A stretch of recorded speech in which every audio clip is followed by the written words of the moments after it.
My dears, before I tell you anything else, promise me one thing, listen closely. Because what happened that night still makes my hands tremble, as if they remember the cold themselves.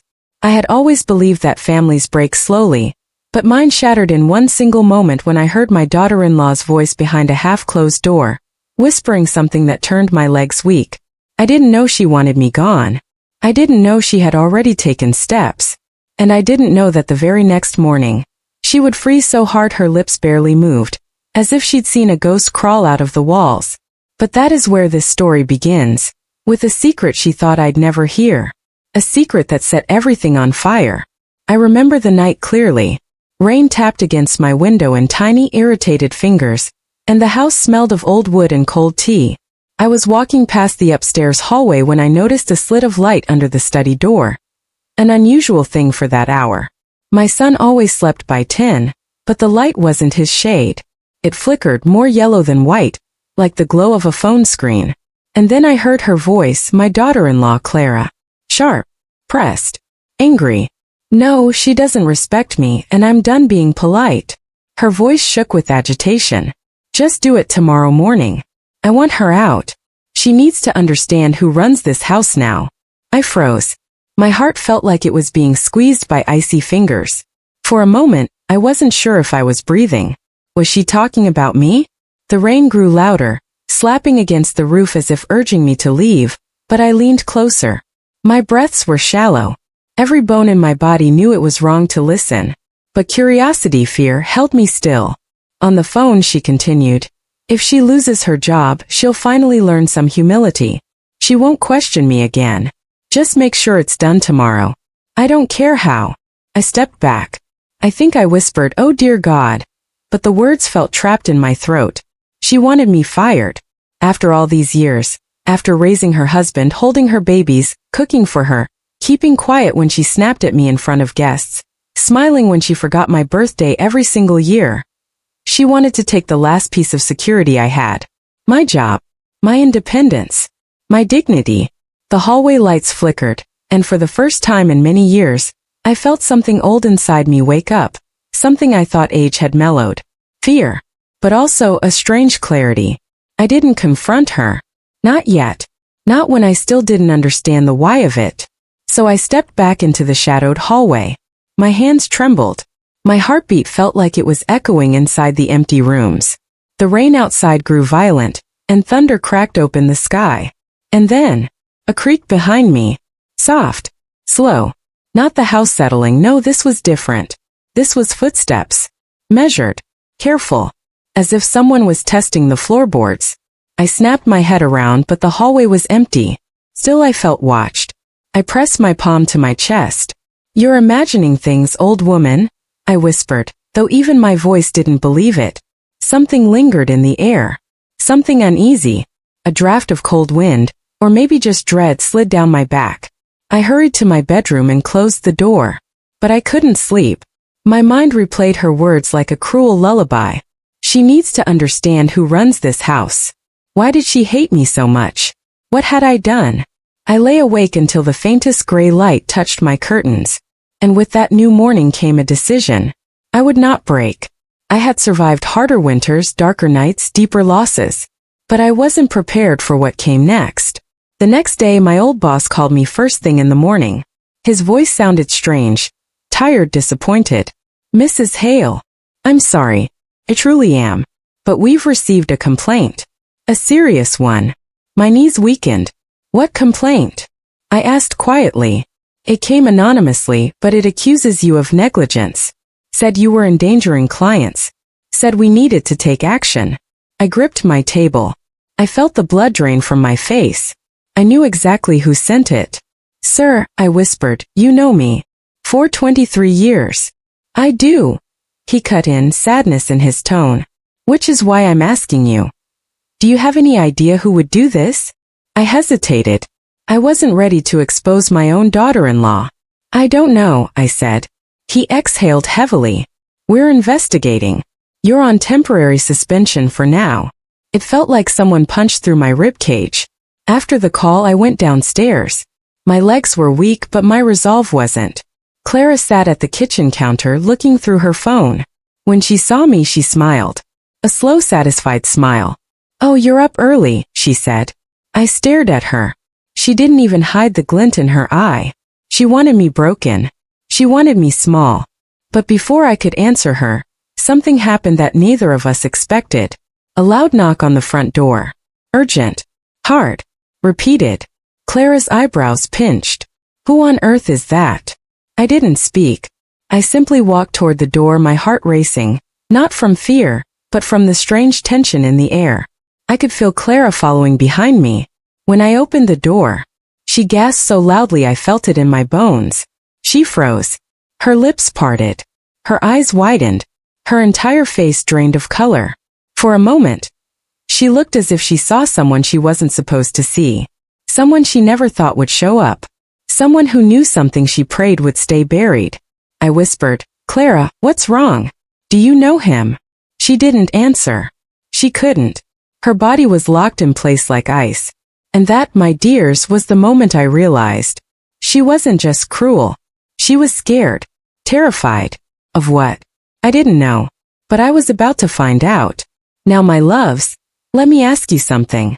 What do you think Clara saw at the door that made her freeze like that? Tell me in the comments. I love reading your theories. And my dears, if you're still here with me, please like, share, and subscribe so you don't miss what happened next. Because trust me, it only gets darker from here.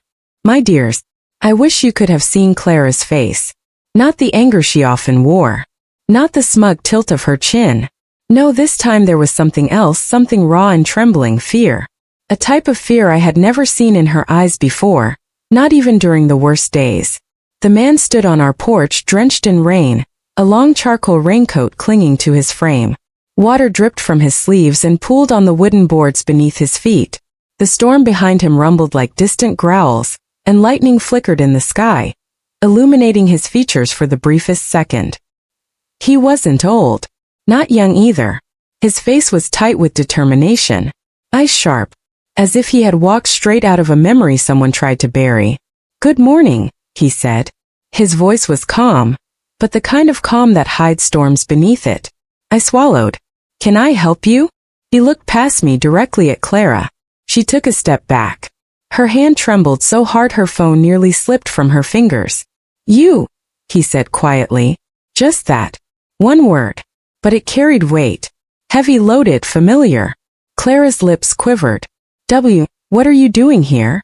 My heart lurched. So she did know him. The man took one slow step inside. Past the threshold I had not officially invited him across. But I didn't stop him. Something in my bones told me. He wasn't here for me. And whatever business he had, it was old business. Something long overdue.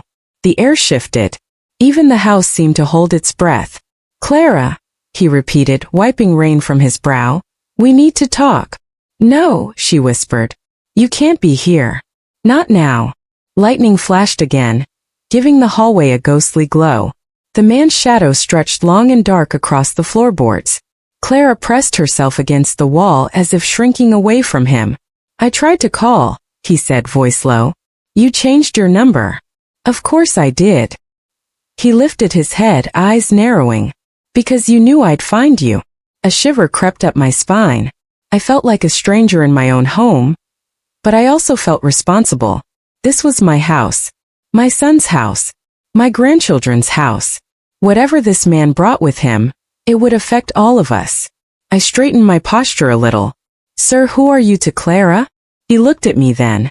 Really looked. And when he did, something softened in his face, if only for a moment. "My name is Evan," he said. Clara cut in sharply. "Don't say it." But it was too late. The word was already sliding onto his tongue. Someone she hoped she'd never see again. Clara's breath hitched. My mind raced. Was he an ex-lover? Someone tied to a mistake she made? Someone from a past she hid? There was something undeniably personal in the way he said her name. Something heavy in the silence that followed. But before I could ask anything else, a small voice came from the staircase. "Grandma." It was Lily, my granddaughter, only 12. Her sleepy eyes blinked as she rubbed her face. I quickly held out my hand. "Sweetheart, go back upstairs." Something in my tone must have told her enough, Because she nodded, though confused, and tiptoed back up the steps. Clara's voice cracked. You shouldn't have come here. My life is different now. Different. Evan repeated, his tone quiet but razor sharp. Or built on lies. Her face twisted. I moved on, she hissed. I have a husband. A family. I'm not dealing with you again.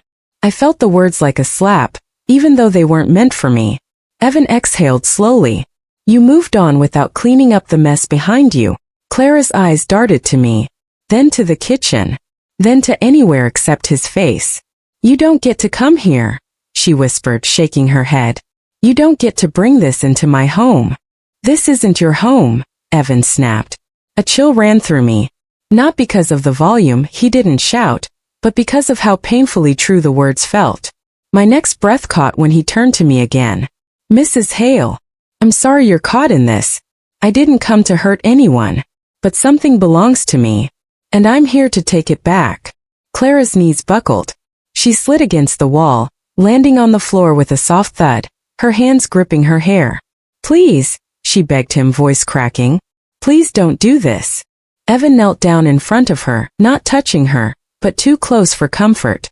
You made your choices, he murmured. And I've made mine. My heartbeat thudded painfully. I was standing watching two worlds collide. One I didn't know existed, and one my daughter-in-law had carefully crafted. Evan, I said softly, what is it that you want? He looked up at me. His eyes were tired. Not angry. Not cruel. Just tired. There's something in this house, he said, that shouldn't be here. My breath froze. Clara choked out. No, please. But he didn't stop. And she knows exactly where it is. My eyes darted around instinctively, scanning the hallway, the shelves, the stairs. What could he mean? A letter? Money? A photo? Something stolen? Something hidden? In that moment, a floorboard creaked above us. Not the soft kind from settling. Not the random groan of wood. This was deliberate. Slow. As if someone upstairs had just shifted their weight. All three of us looked upward. Silence swallowed the whole house. Evan's eyes narrowed. Is someone else here? Clara's voice was barely a whisper. No one important. My skin prickled. No one important. What kind of answer was that? Suddenly Evan stood. I need to see the attic. Clara's scream was instant, sharp, desperate. No. Lightning flashed again, filling the hallway with an eerie glow. Evan turned to me. Mrs. Hale, I want you to come too.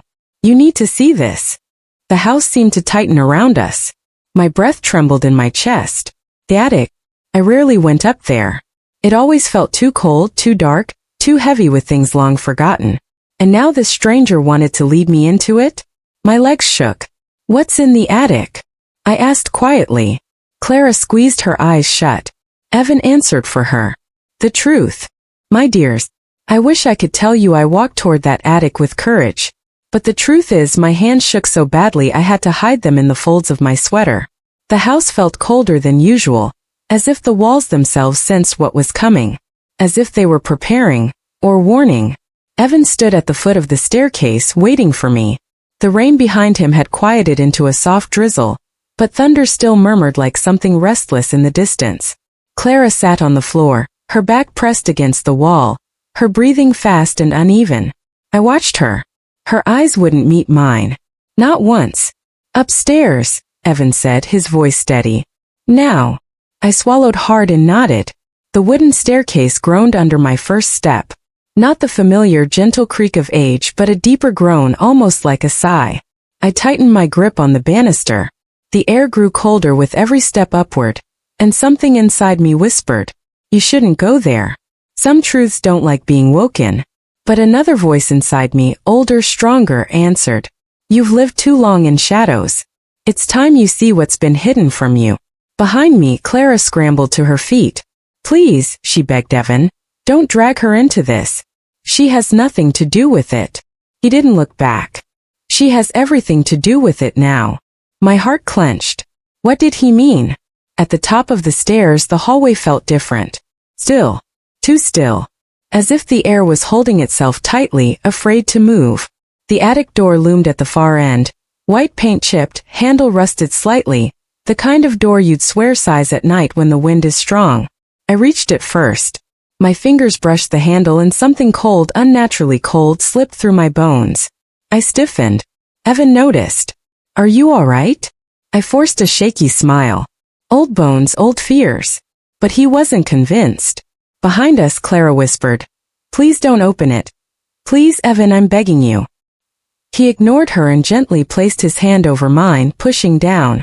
The latch clicked, and the door drifted open with the slow, haunted sound of a room exhaling after decades of holding its breath. A bitter scent escaped, old wood, dust, something faintly metallic. I stepped inside. The attic was dim, lit only by weak morning light slipping through a narrow window. Dust particles floated like tiny ghosts in the air. Old trunks lined the walls. Boxes. Furniture covered with white sheets, looking like shrouded figures frozen mid-movement. But something was wrong. There was a set of footprints in the dust. Fresh ones. My breath hitched painfully. Someone had been up here recently. Very recently.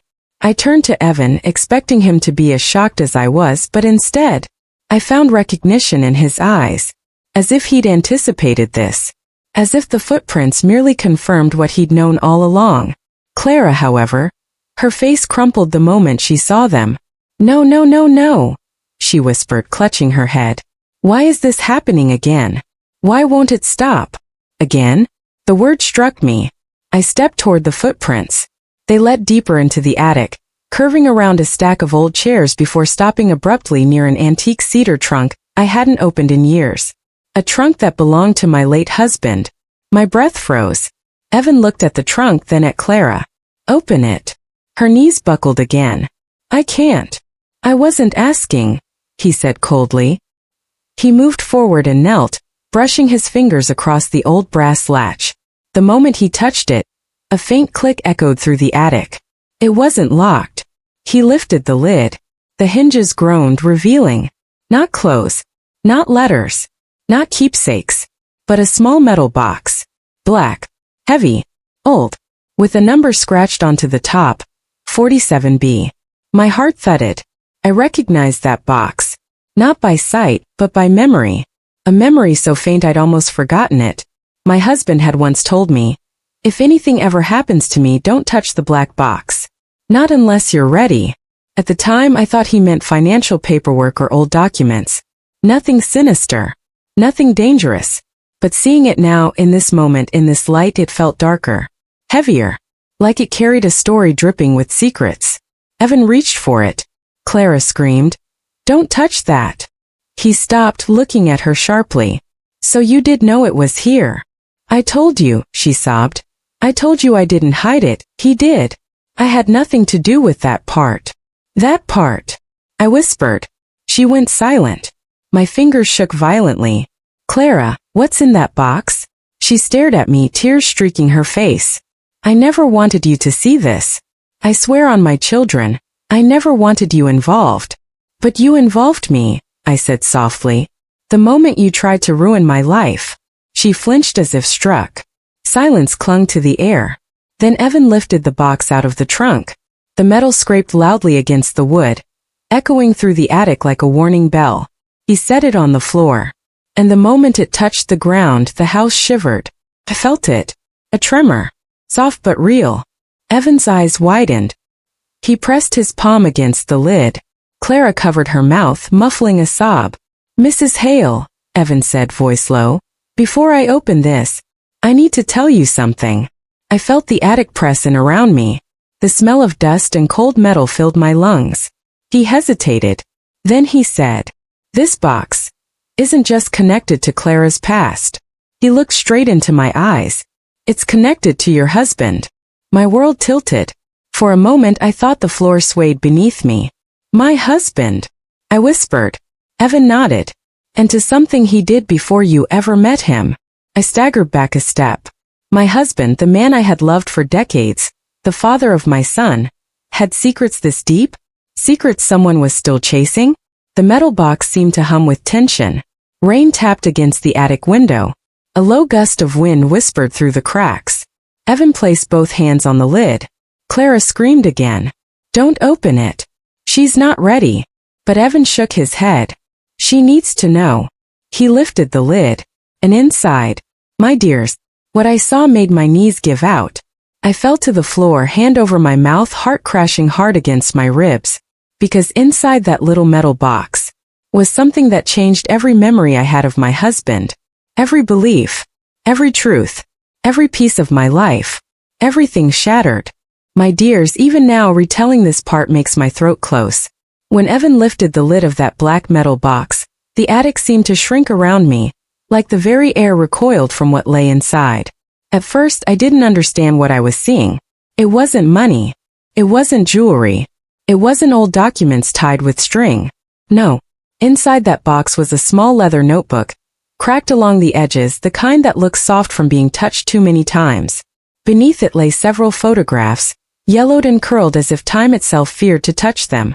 And under those, my heart still aches remembering it, there was a key, long and old-fashioned, attached to a tag with the numbers 47B written in faded ink. But it was the notebook Evan touched first. Not me.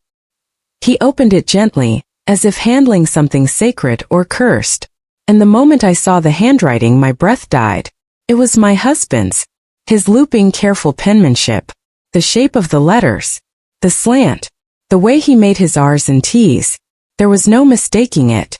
I reached for it with a shaking hand, but Evan placed his palm lightly on the page, stopping me.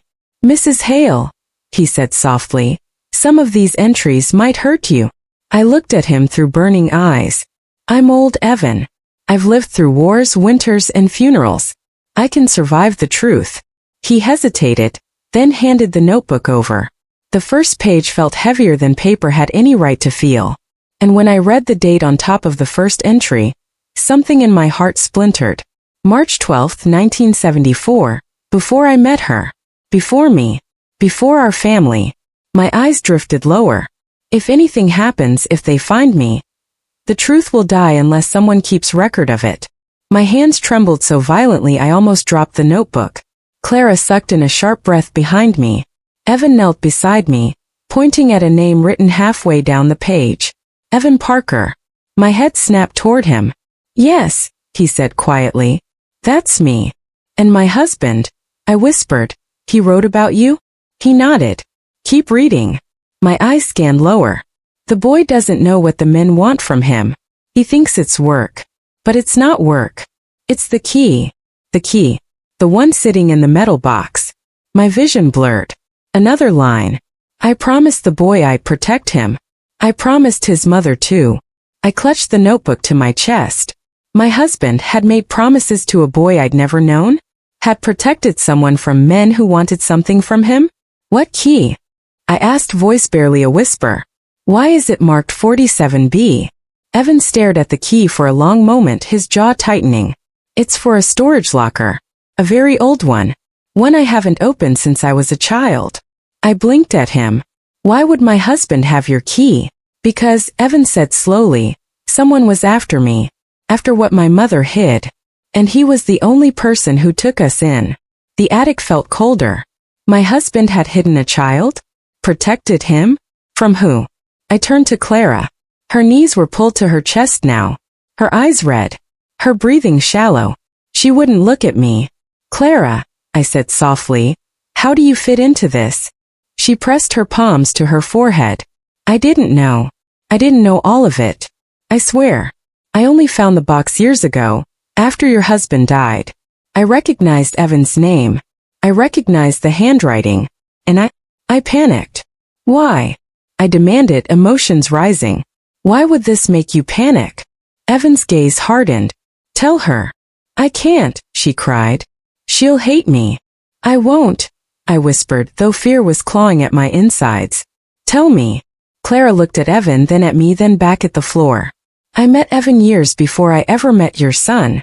The room spun. My breath hitched so violently I had to grip the side of the trunk to steady myself.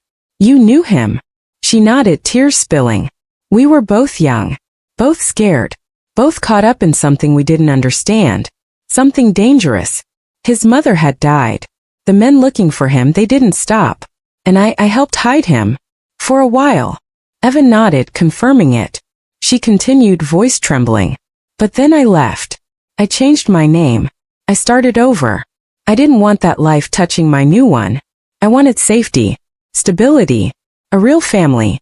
And when I met your son, it felt like my chance. So you abandoned Evan, I whispered. Her shoulders shook. I was a child myself. I couldn't protect him. I couldn't protect me. Evan's jaw flexed, but he didn't speak. My heart ached, not for Clara, but for the broken child she must have once been, running from men, from fear, from a boy who depended on her. And yet, you tried to fire me, I said bitterly. Destroy my job. Ruin my life. Why? She sobbed. Because I thought if you found that box, if you knew what your husband was involved in, you would tell my husband. And he would leave me. He would take the children. My throat tightened. You didn't trust me, I whispered. No, she cried. I was stupid. Terrified. Everything I built. I felt it slipping. Silence filled the attic like fog. I looked back at Evan. What do you want from all this? He picked up the key from the floor. I want to finish what your husband started, he said quietly. I want to open locker 47B. I want to know what my mother died protecting. A shiver ran through the attic. Evan stood tall. Clara curled tighter. And I felt my heart break open in a new way, part fear, part grief, part something I couldn't yet name.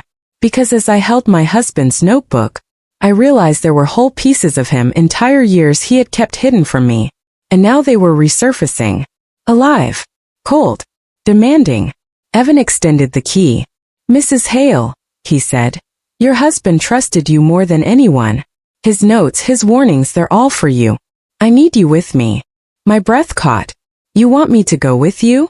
I asked. Yes, he said firmly. Tomorrow morning. To the storage facility. To uncover everything. Clara screamed. No. You'll destroy everything I've built. I didn't look at her. I couldn't. My eyes were locked on the key. Heavy. Rusted. Glinting faintly in the dim attic light. Locker 47B. A place tied to my husband's past. Evan's past. Clara's past. And somehow to my future. My dears, I held that key in my palm and felt something sharp twist inside my chest. Whatever waits inside locker 47B. It's going to change everything. Children. I don't know how to describe the heaviness of that night. Even now, as I sit here talking to you, my fingers tremble the same way they did when I tightened my shawl around my shoulders and stepped into the dim corridor. You might think I was being dramatic, but when a house holds its breath, you feel it.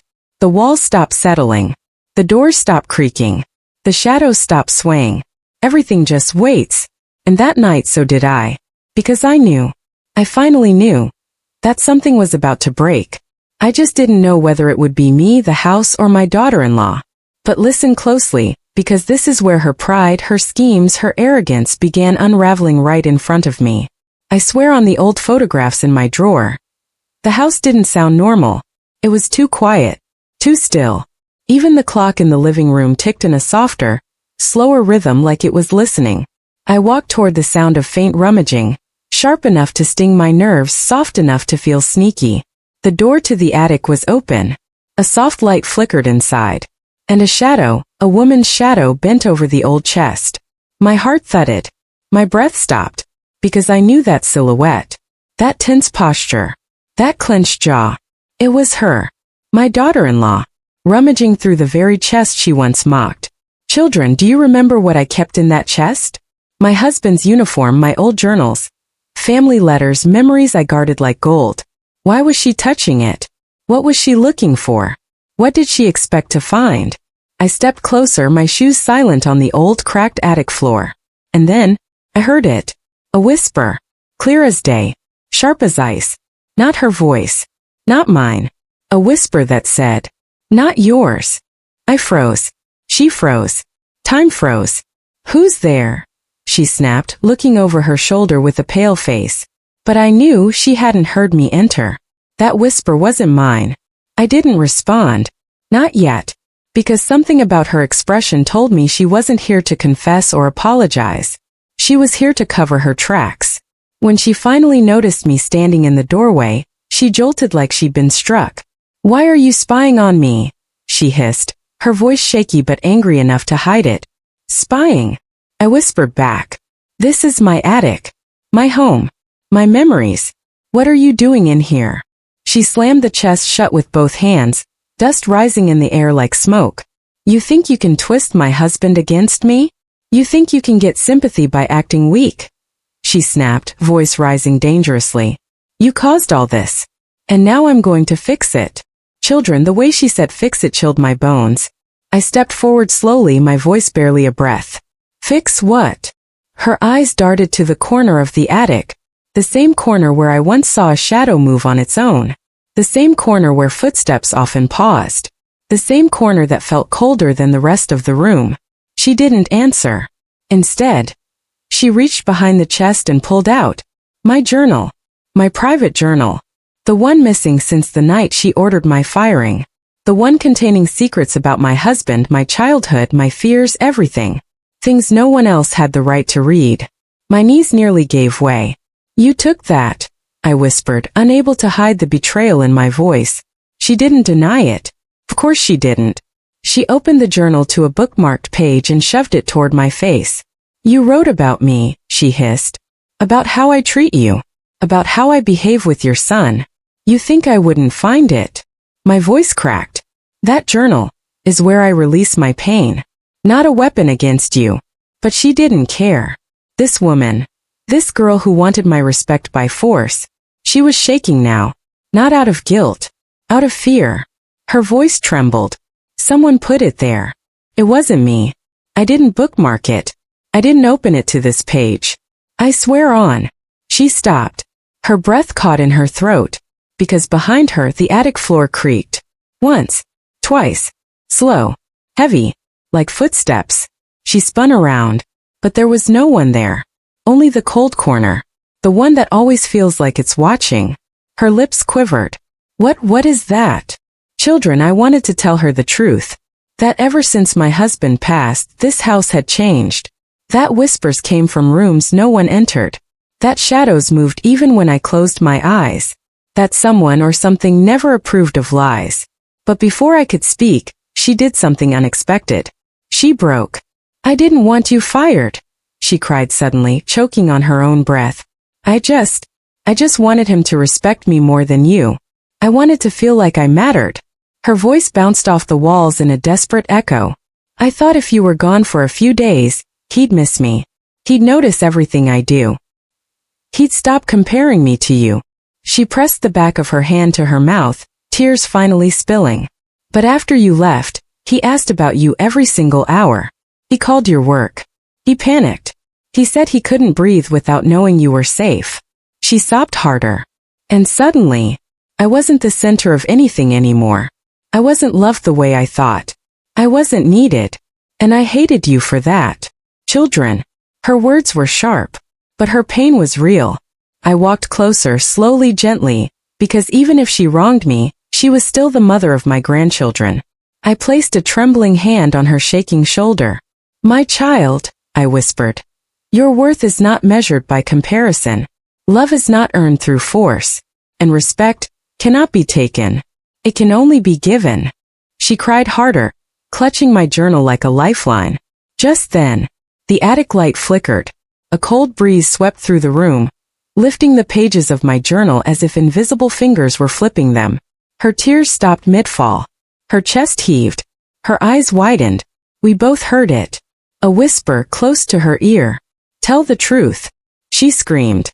Ran past me. Nearly tripped on the stairs. And children. As she fled, the attic door slammed shut behind her. On its own. And I was left standing there with a truth I wasn't ready to face. A truth this house seemed determined to reveal. My daughter-in-law wasn't lying. She really hadn't opened the journal to that page. So who did? And why? Children. After my daughter-in-law ran down the attic stairs screaming, I stood there alone. Alone with the cold. Alone with the strange stillness. Alone with a question that tightened around my ribs like a rope. If she didn't open my journal, then who did? The attic felt heavier than before. As if someone else was inside those four walls with me. Someone who refused to stay hidden any longer. I clutched my journal to my chest with both hands, my eyes scanning the corner where the cold always lingered. A shadow was there. Thin, tall, still as a photograph. But when I blinked it swayed. Just slightly. Just enough to make my breath stutter. "Who are you?" I whispered. Nothing answered. But children, the silence had weight. The kind of silence that listens. I slowly backed out of the attic, every step creaking like a warning. When I reached the stairs, I felt the air warm again. As if whatever was in that room couldn't follow me past the doorway. But oh, it followed in other ways. By the time I reached the living room, the whole house felt different. More alert. More awake. Lights flickered one by one, humming softly. The hallway smelled faintly of my husband's cologne. Sharp, clean, familiar. I hadn't smelled that scent in years. My fingers tightened on my journal. "Is that you?" I whispered to the empty hallway. "Are you trying to tell me something?" The lights didn't answer. But my heart did. Because children, for the first time that night, I wasn't afraid. I felt guided. As if someone from the past, someone who once held my hand in this very hallway, was leading me forward. And that's when I heard it. A small sound. A soft, shaky sound. Crying. My daughter-in-law. I found her sitting on the living room floor. Knees pulled to her chest, face buried in her hands. Her mascara streaked down her cheeks. Her hair messy, her breathing uneven. She looked like a child who had finally broken open. When she saw me, she didn't look angry. Not defensive. Not proud. Just defeated. "I didn't mean for things to go this far," she said, voice trembling. "I didn't want to hurt you. I just wanted your son to see me." I slowly sat beside her on the floor, even though my knees protested like rusty hinges. "My child," I said softly, "you are seen. But you tried so hard to shine. You forgot that sharing the light doesn't make you smaller." She wiped her eyes with shaking hands. "I was jealous. Of you. Of the way he talks to you. Of how gentle he becomes around you. I felt like an outsider in my own home." Her confession pierced me. Because jealousy, children, is nothing but unspoken fear. "What were you looking for in the attic?" I asked gently. "Why my chest?" She hesitated, then swallowed hard. "I thought you wrote something bad about me in your journal. Something you were planning to tell him. Something that would make him leave me." My heart broke. "You searched for pain where there was none," I whispered. She sobbed again, leaning her head on her knees. But children, her tears weren't the part that shook me. It was what she said next. "When I opened the chest," she whispered, "the journal wasn't even there. I swear it. It appeared later. Like someone placed it there." Goosebumps crawled up my arms. Because I believed her. I opened the journal in my hands. The pages fluttered from the breeze seeping through the window, but one refused to move. The exact same page she claimed she didn't open. The page with writing I didn't remember. I leaned in. My breath caught in my throat. "Children." The handwriting was mine. But the words weren't. The ink strokes were shaky, familiar. Yet the sentences felt foreign. It said, "She is scared, not cruel. She hides her wounds behind her pride. Help her before she destroys herself." My chest tightened. I didn't write that. I knew I didn't. I would remember those words. My daughter-in-law looked at me wide-eyed. "You didn't write it, did you?" I shook my head slowly. "No, I didn't." A cold breeze swept across the room. Gentle, almost protective. Not frightening. Not malicious. And for the first time that night, I understood. My husband always believed the house held memories. Held echoes. Held pieces of us.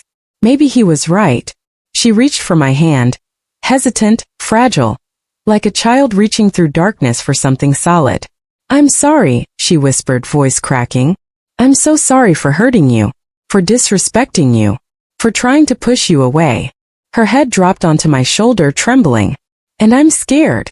I'm so scared. I think something in this house hates me." I placed my wrinkled hand over hers. "It doesn't hate you," I said softly. "It's trying to save you." She stared at me in shock. "Save me from what?" I didn't answer. Because children. How could I answer when I didn't know yet myself? All I knew was this. The journal. The whispers. The shadows. The cold corners. None of them had come to harm her. They had come to warn her. And maybe to warn me too. As I helped her stand, as I wiped her tears with the end of my shawl, as I hugged her trembling frame, something shifted in the house again. The overhead light flickered. The clock ticked once loudly, a sound like a heartbeat, and then from the top of the staircase, from the darkness of the landing, we both heard it. A low whisper. A man's whisper. A voice I knew better than my own. Look deeper. My daughter-in-law clutched my arm in terror. But me? Children. I didn't feel scared. I felt shattered. 'Cause that whisper, that voice, sounded exactly like my husband. Children. Before I begin, come close. Sit with me the way you would sit near a fire that's burning low but still warm. Because what I'm about to tell you, it's the part of my life I never thought I'd say out loud. Not to my son. Not to my daughter-in-law. Not even to myself. After that whisper drifted from the staircase, my husband's whisper, soft and steady like it used to be when he told me not to be afraid, my whole body went cold. Not scared cold, truth cold. The kind of cold that comes when the world suddenly makes sense in a way you're not ready for. My daughter-in-law's fingers dug into my arm. Please tell me you heard that, she breathed. I heard it, I whispered. We both stared up the staircase, the shadows thick like the house had been holding its breath all along. And then, as if the silence split open, the air shifted. Heavy. Intentional. Like someone was walking just out of sight. I didn't wait for courage. I didn't wait for explanation. I just started walking. Each step creaked under my weight. My daughter-in-law stayed behind me, trembling so hard her breath kept hitching. The staircase felt longer than it ever had before, like the house was stretching itself around us. And when we reached the landing, the air was colder than a winter funeral. My bedroom door, the one I kept closed since my husband passed, was open. But children, I never leave that door open. Not even by mistake. I felt something old and deep inside my chest twist. I stepped in slowly, the familiar scent of cedarwood and old photographs settling around me like a memory I had forgotten how to hold. Then I saw it. The drawer of my bedside table pulled open, and inside it lay something I hadn't seen in years. A key. A small heavy iron key. My daughter-in-law whispered behind me, "What's that for?" My throat tightened. "It's for the basement room," I said. Her breath caught. The basement has a room? I nodded slowly. Children, I need to tell you the truth about that room. It wasn't a storage room. It wasn't a secret hideout. It was a room my husband built when our marriage was going through its darkest year. A place he asked me never to enter again after he finished locking it. A place he said held everything he was trying to protect me from. I never questioned him. Because when you love someone, sometimes trusting their silence feels safer than forcing their truth. But now he was gone. And his voice, whatever remained of it, was telling me to look deeper. My daughter-in-law stepped closer, her voice shaking. "Do we have to go down there?" "Yes," I whispered. "We do." We walked to the basement door, the old wooden boards groaning like they knew what waited below. When I turned the iron key, the lock clicked with a sound that rang through the whole house. Children basements always smell damp, but this one smelled like forgotten years. Like trapped memories. Like secrets that never learned how to die. We descended slowly, the bulb overhead flickering weakly. The room was at the far end of the corridor, a door painted black, dust thick on its edges. I reached out. My hand trembled so hard I had to steady it with the other. The moment I touched the doorknob, the light flickered violently, then steadied again. Almost like the house was telling me, yes, now. I pushed the door open. The smell hit first, old paper, wooden boxes, something metallic. Inside the room were shelves lined with files, envelopes, and journals. My husband's handwriting everywhere. But what froze me wasn't the papers. It was the photograph on the wall. A photograph of me, younger, holding my son when he was barely 2. And beside it, another photograph. My daughter-in-law, years before she ever met my son. Children, I didn't understand it. Not at first. Not until I saw the folder beneath the photos. It had her maiden name written on it. My fingers shook violently as I opened it. Inside were notes, pages of them. Observation logs. Therapist letters. Descriptions of a young girl growing up in a violent household. A girl who ran away. A girl who lived in fear. A girl my husband had quietly sponsored through school. Financially. Silently. Privately. My daughter-in-law gasped. She covered her mouth with both hands, and tears came down her face in a flood. He helped me, she choked out. All those years it was him? I turned to her. Yes, I whispered. He saved you long before you knew who he was. She sank to her knees, sobbing like her soul had cracked open. He can't be gone, she cried. He can't. He was the only good thing I never knew I had. And children, in that moment I understood. The house had never been haunting her. It had been protecting her.